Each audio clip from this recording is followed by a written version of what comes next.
Hello everyone. So we are back with the third type of OS, that is your multitasking OS. Okay, the previous two OS, that is your batch processing OS and your multi-programming OS, is already done in the previous video. If you haven't seen that, go back to the previous video and you can see this. Also, I will give the link in this video so that you can go back to the previous videos and see the last two type of OS. I have explained them elaborately, so you will have no problem. Okay, so multitasking OS, just like multi-programming was non-preemptive, multitasking OS is preemptive OS. So what is preemptive and what is non-preemptive, I have discussed it in the previous video while teaching multi-programming OS. So you need to see that video to understand what is preemptive. Okay, so it is known as preemptive OS and it is also known as time sharing OS.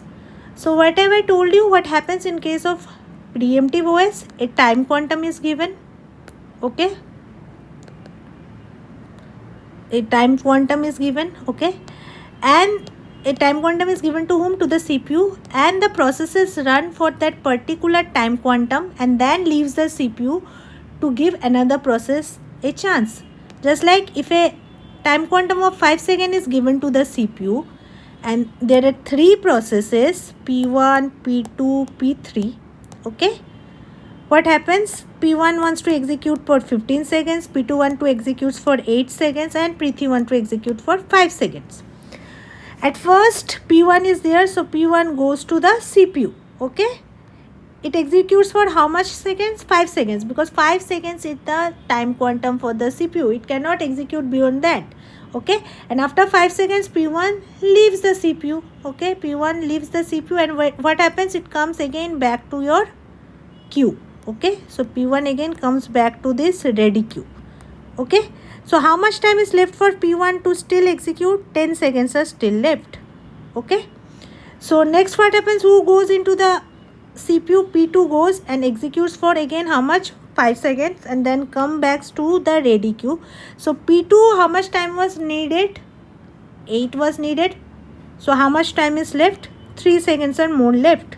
Okay, so P2 requires 3 more seconds to execute. This requires 10 more seconds and this requires 3 more seconds to complete their execution. Next what happens? P3 goes to the CPU. Okay, and how much time it can execute for the time quantum, that is 5 seconds, and it also needs 5 seconds to execute. Okay, so after 5 seconds what does P3 does? It leaves the CPU. Okay, it terminates from the it completes its tasks and terminates and leaves the CPU. P3 leaves the CPU. Okay, so P3 has left the CPU. Now who is going to come back to the CPU again? P1 is going to come back to the CPU again, and P1 has 10 seconds still left to complete, but it can execute till how much second? Only 5. So for executing for 5 seconds it will again leave and come back to the ready queue. Okay, so 5 more seconds are left. 5 more seconds are left. Okay, next who goes back to the CPU? P2 will go back to the CPU. Okay, P2 goes back to the CPU. Now see, time quantum given is how much? 5 seconds, but P2 requires only 3 more seconds to complete its task. So it will not execute for 5 seconds, it will execute for only these 3 seconds and then it will also leave the CPU. At last P1 is left. Okay, P1 will again go back to the CPU and P1 now also requires 5 seconds to execute and the time quantum is also 5 seconds. So P1 will complete and leave the CPU. Okay, so this whole thing is known as your multitasking OS. Okay, why it is known as time sharing? Can you understand now? Because the time is being shared, this 5 seconds of time, the time quantum is being shared by all the processes. Okay, so multitasking OS allows a single user to run multiple applications at the same time. Okay, so the OS rapidly, what it does is switches the CPU among different processes. As you can see here, it is switching the CPU among different processes, giving each process a small time. Okay, so what happened? This switching, whatever it is done by the OS, that P1 is leaving and P2 is coming, this is done very fast. Okay, so all the program runs simultaneously. Okay, which we cannot understand. Okay, so if there is multiple process in the main memory and the process has been allocated to the CPU, okay, at that time what's happened, this allocated process can be forcefully removed from the CPU. As I have told, in case of preemptive, what happens, it can be forcefully removed from the CPU, and that is what it is doing also. After 5 seconds, the process is being forcefully removed from the CPU, and another process is getting the CPU on the basis of the time slot. So this is what it is done in multitasking OS. Okay, so multitasking OS is preemptive time sharing, and you can see it shares the time. All the process shares the time for a particular time. All the processes shares that time slice. Okay, so the next OS that we are going to learn is the third type of OS that you all can see. We have completed number 3. The fourth type of OS, that is your multiprocessing OS. Okay, so let me say multi-programming, multitasking, multi-processing. People generally get confused. Remember, multi-programming, multiple programs, non-preemptive. Okay, multitasking, also multiple programs but preemptive. And multiprocessing, what happens in multiprocessing OS? In multiprocessing OS, there are multiple CPUs. Okay, so there are multiple CPUs. This is done. Okay, so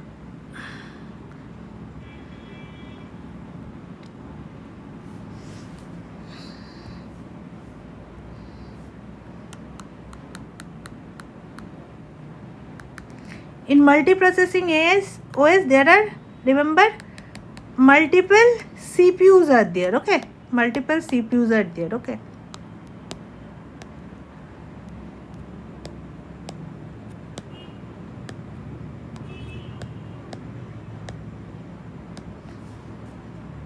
okay, so the computer is one. Okay, in multiprocessing, many processors are there. Okay, there is one computer which has multiple processors. These are multiple processors. Okay, multiple processors, one computer, and also in the main memory, this is my main memory. In the main memory, we have multiple processes. Okay, so we also have multiple processes. Clear? So there are, what is there in multiprocessing? Multiple processors, multiple processes, and one computer. There are multiple processes in the main memory. Okay, since multiple CPUs are there, okay, more than one, so all these processes, this can be executed to P1, this can be executed to P2, this can be executed to P3. So all the processes are running what? Parallelly.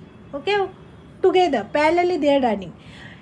Till multitasking, what we have seen, all the processes used to run, all the programs used to run simultaneously, one after another. But here what it is happening, all the processes are running parallelly. Okay, in multiprocessing OS, 2 or more CPUs can be there. Okay, or core can be there. Okay, but computer is one generally. Okay, to execute multiple processes at the same time. All these processes are running together at the same time.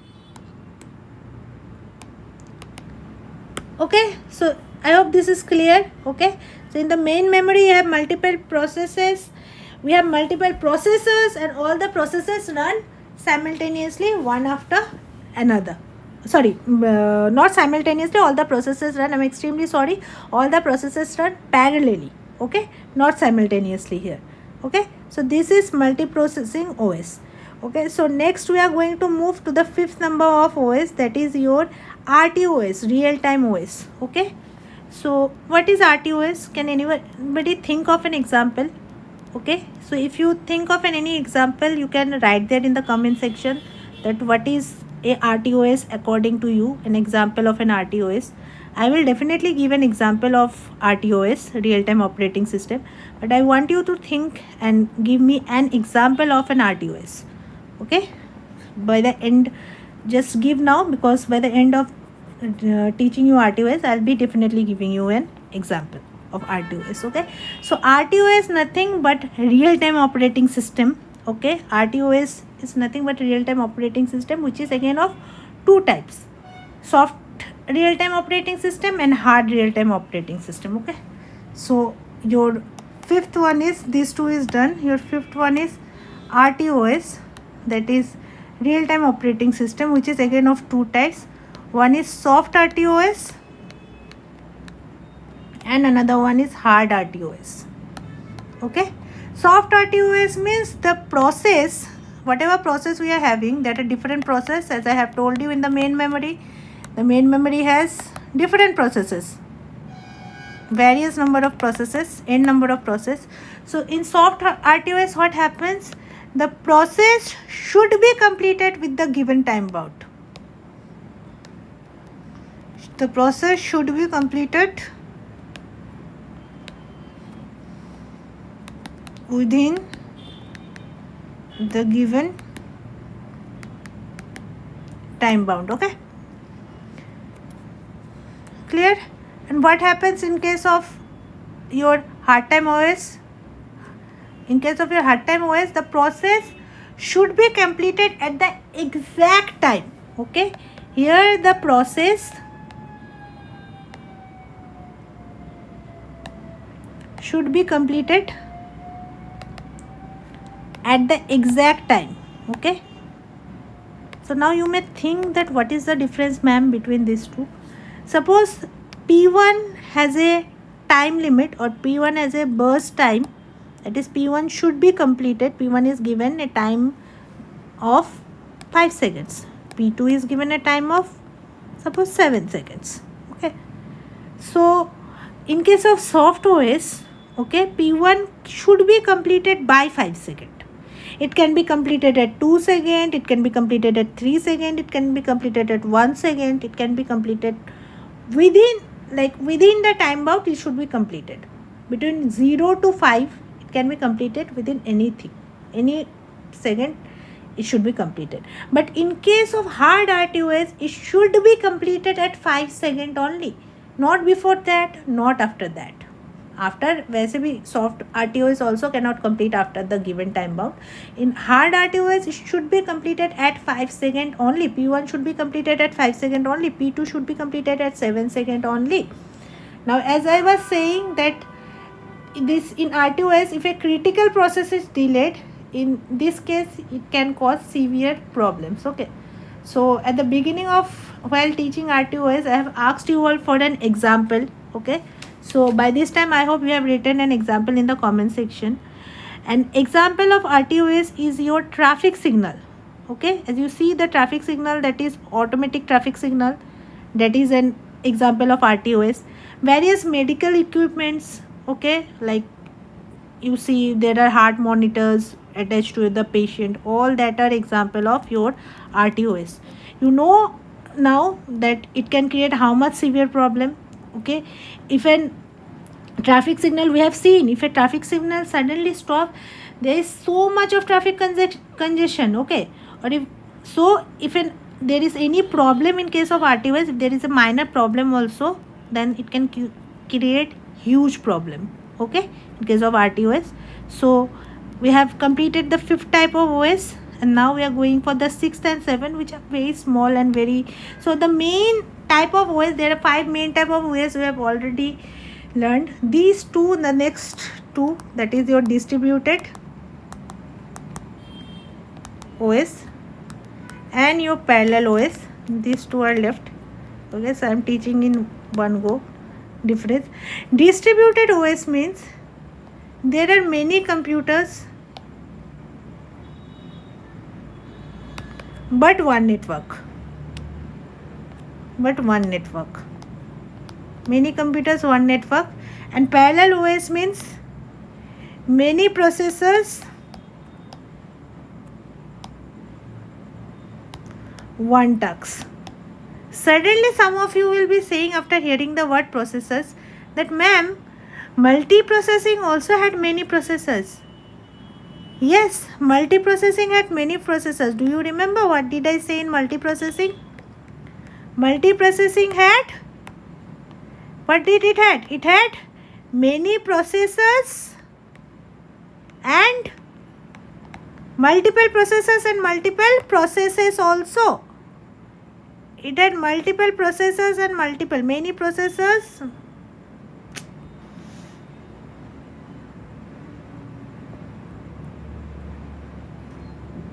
So multiprogramming had multiple processors and also multiple processes, but parallel RTOS has multiple processors but only one task. Okay, and distributed has many computers but one network. Okay, and they appear as if they are working in a single system. Okay, many computers, these are around the world or around a, they can be together, they can be distributed, they're distributed in different places, many computers, but they have a same network, one network.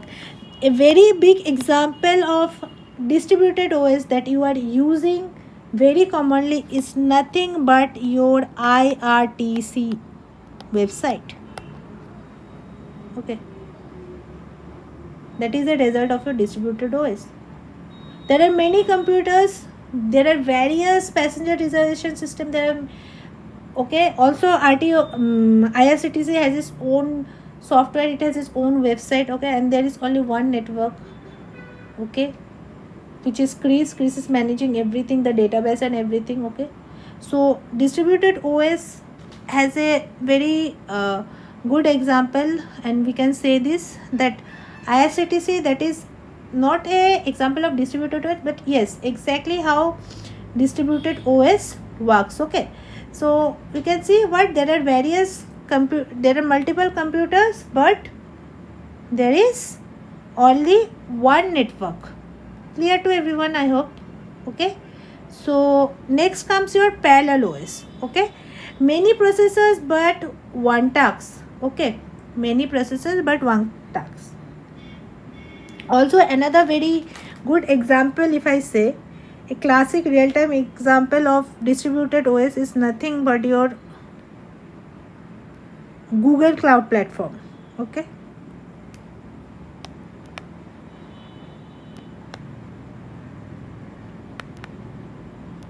this is an example of a distributed OS.